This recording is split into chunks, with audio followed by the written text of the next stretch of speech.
2026년 4월 미국 증시는 역대급 반등을 만들어냅니다. 이란과의 지정학적 충돌이나 유가 급등, 인플레이션 우려 같은 불확실성을 모두 잠재운 건 반도체였습니다. 필라델피아 반도체 지수가 무려 40% 가까이 상승한 덕분에 나스닥은 사상 최고치를, S&P 500은 사상 첫 7,000선을 돌파합니다. 결국 AI 관련 종목들이 증시를 멱살 잡고 끌어올린 격입니다. 이렇듯 세상을 더 편하게 할 거라는 AI의 발전과 경쟁은 더욱 가속화되고 있습니다. 엔트로픽이 전 세계 8만여 명 이상을 대상으로 인터뷰형 설문조사 결과를 발표한 바 있죠. What 81,000 people want from AI라는 제목의 연구보고서입니다. 159개국 70여 개 언어로 진행된 대규모 조사입니다. 흥미로운 표현이 나오는데 Cognitive Partnership, 인지적 협업이라고 해서 AI가 인간 대신 생각하는 게 아니라 인간이 생각을 더 잘하도록 도와주는 역할을 사람들은 기대한다고 합니다.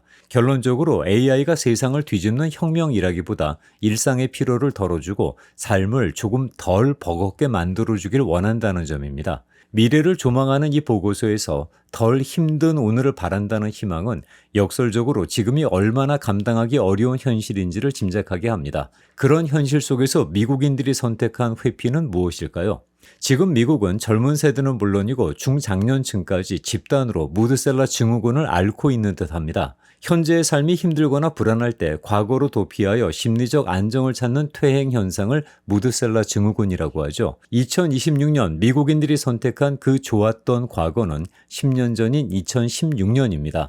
SNS에서는 2016년 당시를 재현하는 복고 열풍이 한창이고 미디어는 물론 패션지에서까지 2016년에 대한 향수를 소개합니다. 그럼 하필 왜 2016년일까요? 마지막 가벼운 시대로 인식되기 때문이랍니다. 정보 과부하, 끊임없는 비교, 극단적 정치 피로가 본격화되기 직전이 바로 2016년이라는 거죠.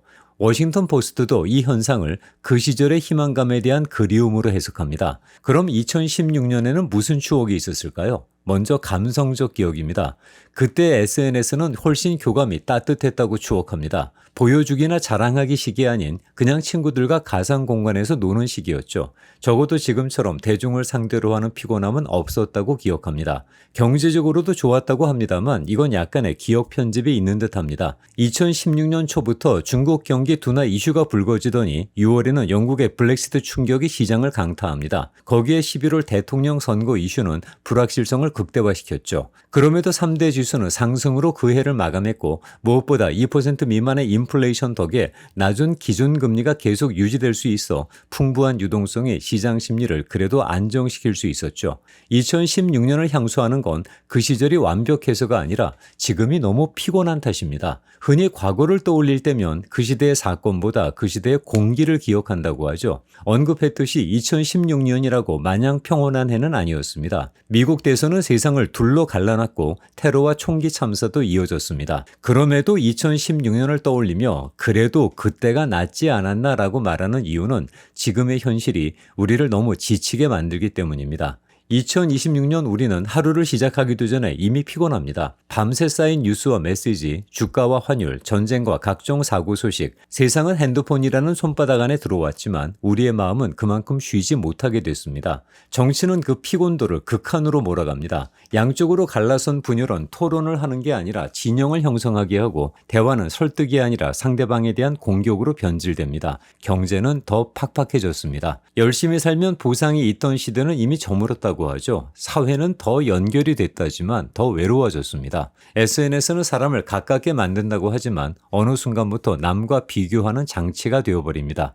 기술은 더 놀라워졌지만 그만큼 사람들은 더 불안해졌습니다. 예전에는 미래가 기대의 단어였다면 지금은 걱정의 단어로 다가옵니다. 그 현실에 대한 도피로 사람들은 2016년으로 돌아갑니다. 그때가 특별히 화려해서는 절대 아닙니다. 그때는 아직 세상이 완전히 숨 가빠지기 전이었기 때문인 거죠. 사람들이 그리워하는 것은 2016년이라는 숫자가 아닙니다. 그때의 속도겠죠. 조금 더 천천히 흘러가던 시간, 조금 덜 복잡했던 세상, 결국 향수란 현재가 너무 버거울 때 생기는 마음의 피난처인지도 모르겠습니다. 어쩌면 우리가 진짜 원하는 것은 10년 전으로 돌아가는 것이 아니라 다시 한번 마음 편히 숨 쉴 수 있는 오늘일지도 모르겠습니다. 2026년, 지금 미국은 참 외롭습니다. 오늘은 여기까지입니다. 감사합니다.